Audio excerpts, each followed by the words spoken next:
안녕하십니까. 저는 304 이어왕동현입니다. 저는 오늘 한의학과 뇌과학이 왜 결합해야 되어야 하는지에 대해 발표해 보도록 하겠습니다. 생명과학이라는 학문은 참 오묘한 학문입니다. 생명이라는 가장 존엄한 주제를 다루고 있는 학문인과 동시에 정작 생명과학 스스로는 대단한 업적을 만들어내기는 힘든 그런 학문이죠. 그렇기에 타 학문과의 연계가 중요한 학문이기도 합니다. 예를 들자면 DNA의 구조를 밝혀내기 위해선 화학적 지식이 필요하고 뇌파를 정확히 판별을 내고 뇌파를 이용한 의족과 같은 의료용품을 만들기 위해서는 물리와의 연계가 꼭 필요한 것처럼 말이죠. 하지만 그럼에도 아직 생명과학의 몇몇 분야들은 타 학문들과의 결합이 활발하지 않고 오히려 고립되어져 있기도 합니다. 이런 특징을 가진 대표적인 생명과학 분야가 바로 한의학입니다. 우리가 흔히 생각하는 한의학이 바로 제가 PPT에 써놓은 이런 것들이죠. 침술, 약초, 뜸, 오행문. 뭔가 물론 훌륭한 학문이죠. 현대의학이 이렇게 잘 발달하지 않은 시대에 여러 사람들을 살린 훌륭한 학문임은 분명합니다. 하지만 이러한 이유들로 한의학은 변화가 필요하다고 저는 생각하고 있습니다. 첫 번째는 현대사회의 트렌드에 따라가야 한다고 생각합니다. 앞서 말한 대로 생명과학의 다양한 분야는 여러 타 학문들과 결합하여 발전되고 있는 중입니다. 그렇기 때문에 한의학도 타 학문들과 결합하여 과거에 갇혀있지 말고 미래로 나아갈 필요가 있다고 생각합니다. 둘째는 현대인들의 인식 변화가 일어났기 때문입니다. 앞서 말한 대로 예전 현대의학이 없던 시대에서는 한의학이 생명을 살릴 수 있는 유일무이한 학문이었지만 지금은 그렇지 않습니다. 현대의학이 사람의 생명을 살리는데 대부분을 차지하고 있고 젊은 층, 일단 막상 저희 학생층만 보더라도 한의학에 대한 효능을 믿지 않는 사람들이 많아지고 있기도 합니다. 예를 들어서 홍삼을 먹는다고 실제로 체력이 좋아지느냐, 치약을 맞는다고 실제로 거기에 있는 근육들이 막 활성화가 다시 되느냐, 이런 한의학에 대한 효능에 대해 궁금증을 가지는 혹은 의심을 가지는 사람들이 많아지고 있기도 합니다. 셋째는 학문의 고립성입니다. 이는 위에 말한 것들과 약간 비슷하기 때문에 넘어가도록 하겠습니다. 정리를 해보자면 한의학의 변화가 필수적으로 요구된다는 것입니다. 다행히도 그래도 이러한 한의학은 지금 변화의 경계에 있습니다. 비록 타 학문과의 연계는 아니지만 생명과학 분야 중 하나인 뇌과학과 한의학은 결합되고 있습니다.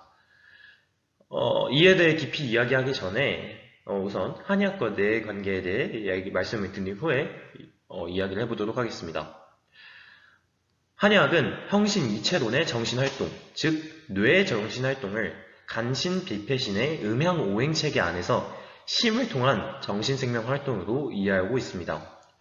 또한 한의학은 정신과 신체를 해부학적 관점에서 바라보는 것이 아니라 이론적 본체로 규정하고 있습니다. 즉, 한의학은 우리 뇌를 현대의학과는 다른 관점으로 보고 있다는 것입니다.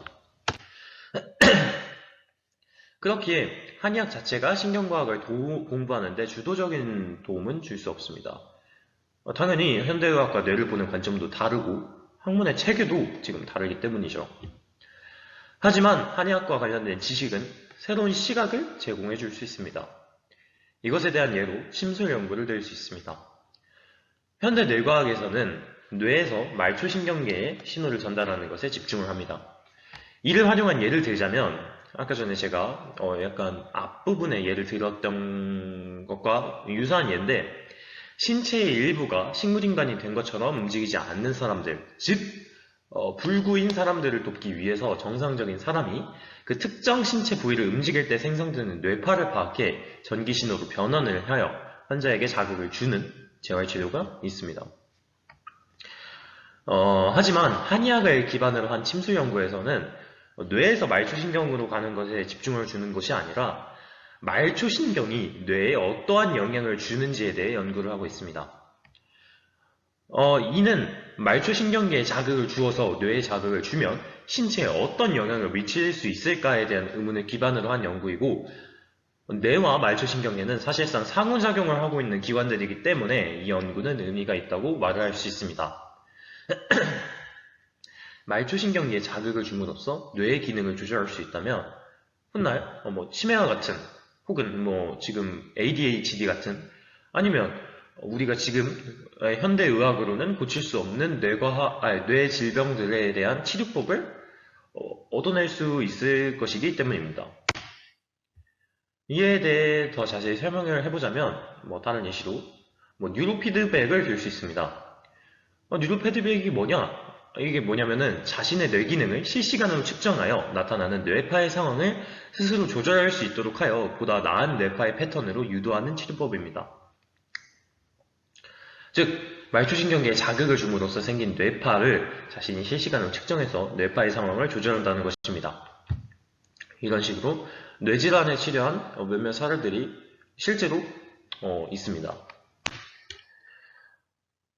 이제 마지막으로 결론을 말하고 발표를 마치도록 하겠습니다. 결론을 말하자면 지금 한의학은 변화의 관계에 서 있습니다.